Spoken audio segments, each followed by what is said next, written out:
Today I was trying to keep myself slightly more upright on my squats, really just maintaining my posture. Not upright because I still squat low bar, which necessitates somewhat of a lean. But it means that I'm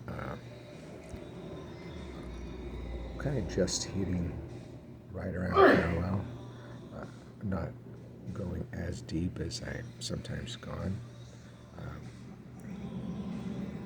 But trying to maintain tension in my upper and lower body, not loosen up a little bit.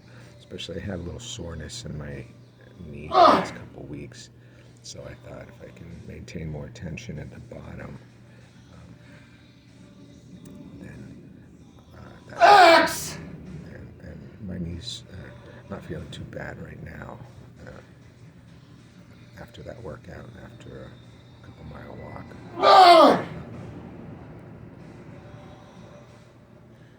I ended up going from 8 to 11 reps here. I wanted that 12th rep really bad, and it just didn't happen today. It's coming up here.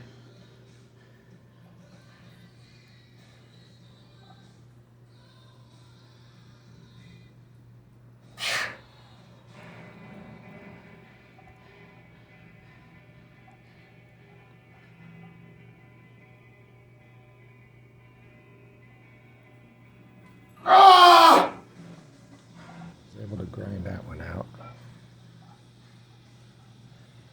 Actually felt heavy since the first rep. I was pretty happy I was able to grind out 11 reps. There we go. And I realized I was so close. I was almost over that hump. Just gonna finish it.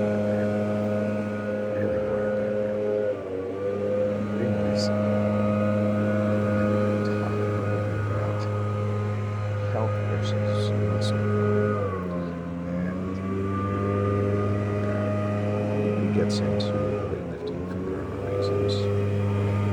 We probably have multiple reasons. One of the reasons is that we're hoping it'll be part of a healthy lifestyle. But of course, get bigger and stronger. And sometimes that may not always be the same thing. There may be a little conflict there between those goals. A lot of people know that I've been following a 100% plant-based diet, which means no meat, no dairy, and mostly whole plant foods for over 6 years now. Some people may say, oh, well, you're not getting enough protein, and, that's why you can't, get bigger and stuff like that, which, no, that's not true, because I've been lifting weights since I was 16 years old, and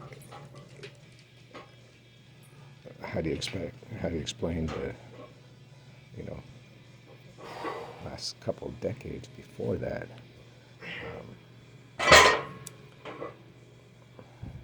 that I was also struggling to gain muscle. And of course, the movie The Game Changer shows plenty of vegan athletes, and there's been other athletes that have gone vegan because they thought that it would help their performance. And I'm not really arguing that point. Maybe it does, maybe it doesn't. It's helpful for more endurance type of activities, which I've done a lot of.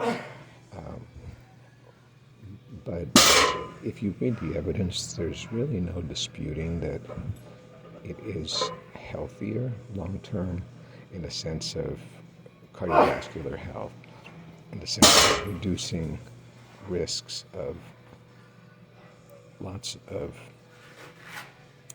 diseases that are what some people call the diseases of affluence, which are the diseases that most people in the developed world will die of. Things like heart attacks, strokes, diabetes,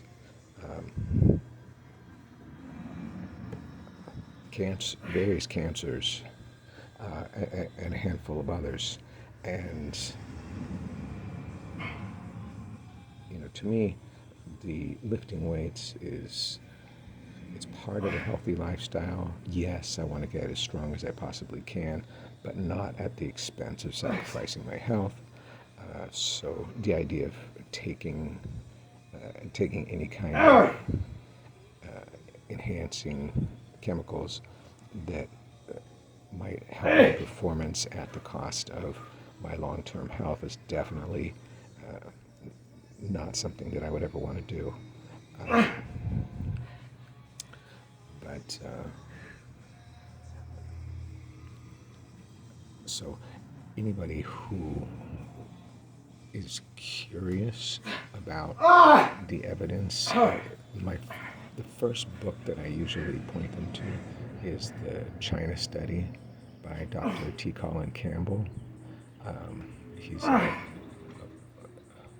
nutritional biochemist, professor emeritus from Cornell.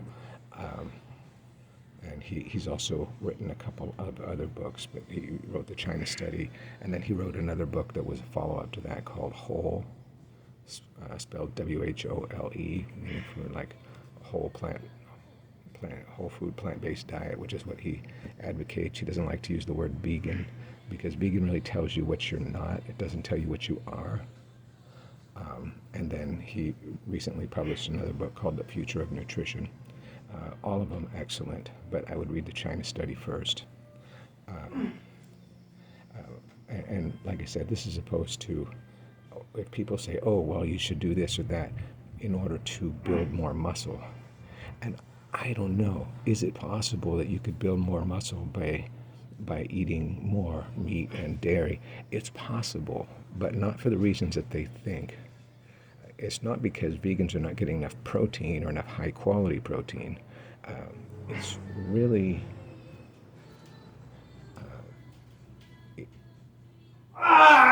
if anything, it would be because of the additional hormones that are included in those foods. And I don't mean added hormones. It's because these are animals and they have hormones in their tissues as part of them.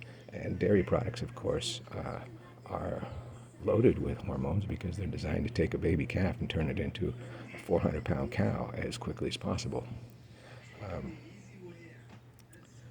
So I guess I'm almost out of time here, but I will try to go into this in more detail in another video, because I think it's important. And I'll just finish by saying that also the issue of high quality protein, the evidence is really not, as far as how people came up with those concepts, it's really not what people think it is. And maybe I should do a more extended video on that.